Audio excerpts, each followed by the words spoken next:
آج کی ہماری ویڈیو امام سجاد علیہ السلام کے فرزند جناب زید شہید پر ہے۔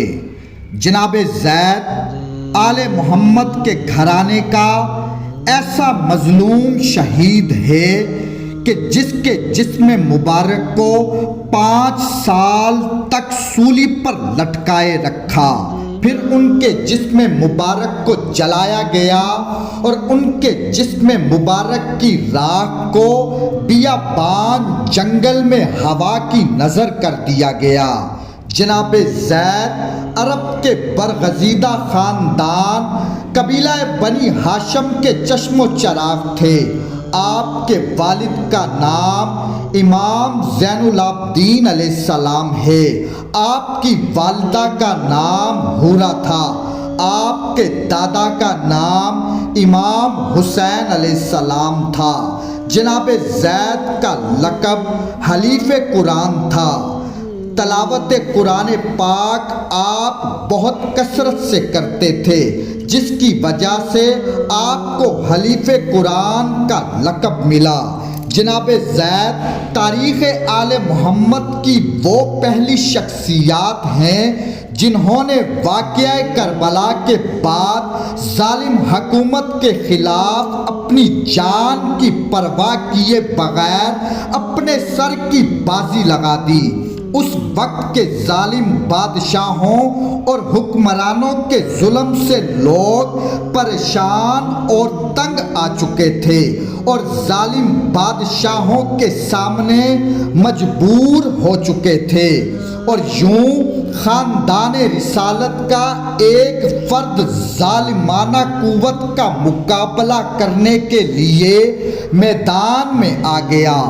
جناب زید کی انقلابی تحریک کے پیچھے وہی محرکات تھے جو واقعہ کربلا کے پیچھے تھے۔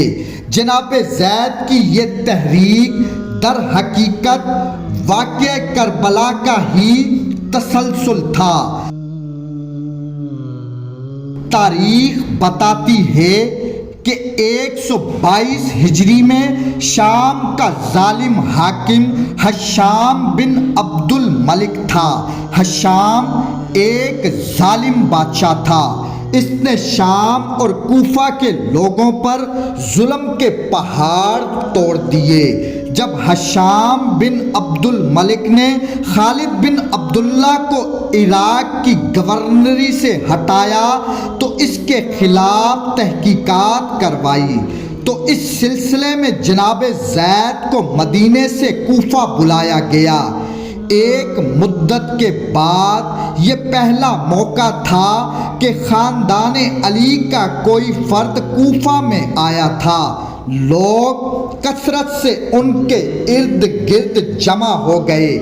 ویسے بھی عراق کے باشندے کئی سالوں سے بنی امیہ کے ظلم و ستم سہتے سہتے تنگ آ چکے تھے۔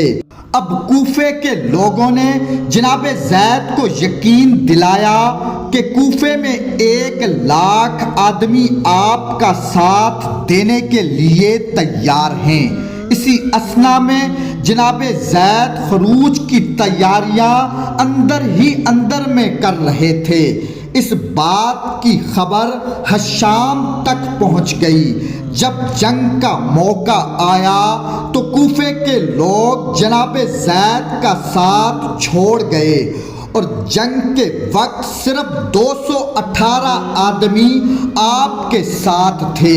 جناب زید اپنے مختصر ساتھیوں کے ساتھ ایک دلیرانہ جنگ کرتے رہے اور اچانک ایک تیر آپ کی پیشانی کے بائیں جانب لگا اور وہ تیر آپ کے دماغ تک پیوست ہو گیا اور آپ کے ساتھی آپ کو لے کر ایک گمنام جگہ آ گئے، لیکن جناب زید زخموں کی تاب نہ لاتے ہوئے شہید ہو گئے۔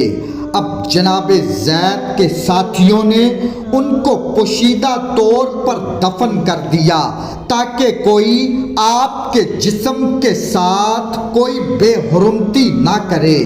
تاریخ بتاتی ہے کہ جب کوفے کے حاکم یوسف بن عمر کو جناب زید کی شہادت کا پتہ چلا تو اس نے پورے کوفہ میں اعلان کرایا کہ جو کوئی بھی زید کے مدفن کی جگہ کا پتہ بتائے گا اس کو انعام دیا جائے گا۔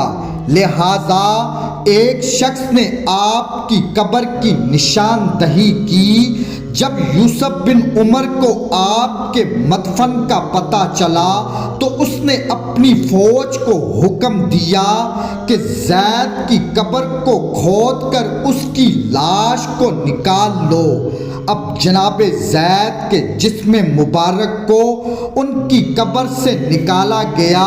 اب یوسف بن عمر نے حکم دیا کہ ان کے سر کو کاٹ کر حاکم شام کو بھیجا جائے اور ان کے جسم کو کسانہ کے بازار میں سولی پر لٹکا دیا جائے اور 5 سال تک آپ کا جسم مبارک سولی پر لٹکا رہا، اور اس کے بعد آپ کے جسم مبارک کو سولی سے اتار کر اسے جلا دیا گیا، اور اس کے بعد آپ کے جسم کی راکھ کو ہوا میں اڑا دیا۔ اور یوں آج آپ کا روضہ مبارک عراق کے شہر حلہ میں موجود ہے، اور آج اس دنیا میں جتنے بھی زیدی سادات ہیں وہ سب جناب زید کی اولاد ہیں۔ اتنے ظلم ہوئے ہیں خاندان رسول کے ساتھ کہ تاریخ بیان کر کر کے آج بھی روتی ہے۔ اللہم صلی علی محمد و آل محمد۔